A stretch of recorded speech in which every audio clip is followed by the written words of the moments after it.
নবদ্বীপে চলে এসেছি। এখানে এসে নরহরি দামে একটি রুম আমাদের বুক করা ছিল, সেখানে আমরা চলে এসেছি।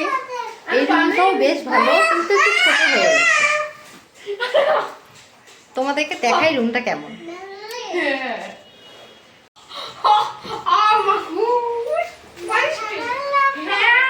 এই যে রুম, এই যে একটা খাট, এখানে ট্রলি রাখার জায়গা, এপাশে ওয়াশরুম, এখানে বসার জন্য দুটো চেয়ার আছে, আর এখানে শুভম আর পিয়ুষ দুজন মিলে ঝগড়া করছে। শুভম এখনই ডাক্তার দেখিয়ে আসলো, ওর খুব জ্বর, সেই জন্য ডাক্তার দেখিয়ে আসলো। এখনো শরীরটা খুব ভালো হয়ে যাবে, তাই না বাবা? মারামারি করে না, এ কি? নরহরি ধামে গঙ্গা নদীর সামনে এসেছি। ওই যে দূরে মায়াপুরে ইস্কন মন্দির দেখা যাচ্ছে।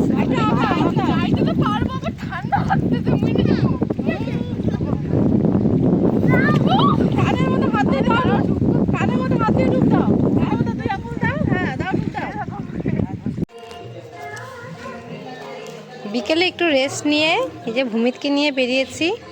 এখানে এক শ্রী চৈতন্য দেবের এক মন্দিরে। যাও বাবা যাও, চলো।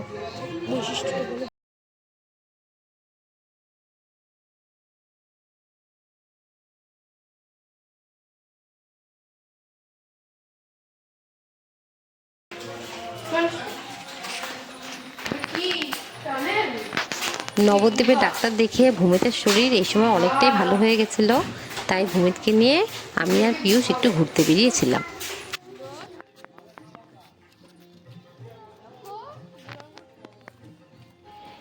এখানে শ্রী চৈতন্য দেবের 7 ফুট উঁচু একটি মূর্তি ছিল, আর এখানকার দেখার জিনিসগুলো ছিল খুবই সুন্দর।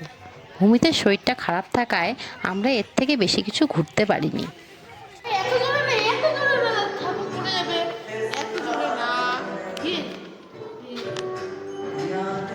এখানে এসে ভূমি তো খুব আনন্দ পেয়েছিল।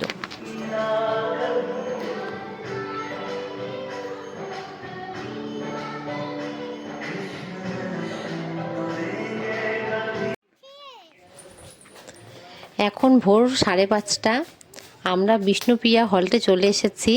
এখান থেকে ট্রেন ধরে আমরা অশোকনগরে যাব। অশোকনগরে আমার মামা বাড়ি, সেখানে আমার দিদার বাৎসরিক অনুষ্ঠান আছে, তাই আমরা সবাই মিলে অশোকনগরের উদ্দেশ্যে রওনা হয়েছিলাম।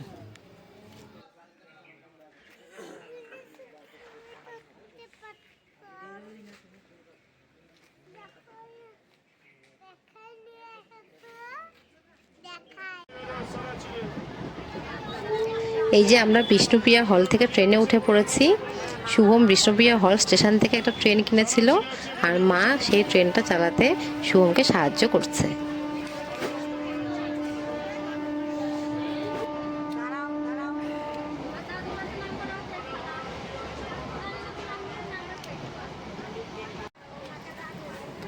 আজকের মতো ভিডিওটি এই পর্যন্তই।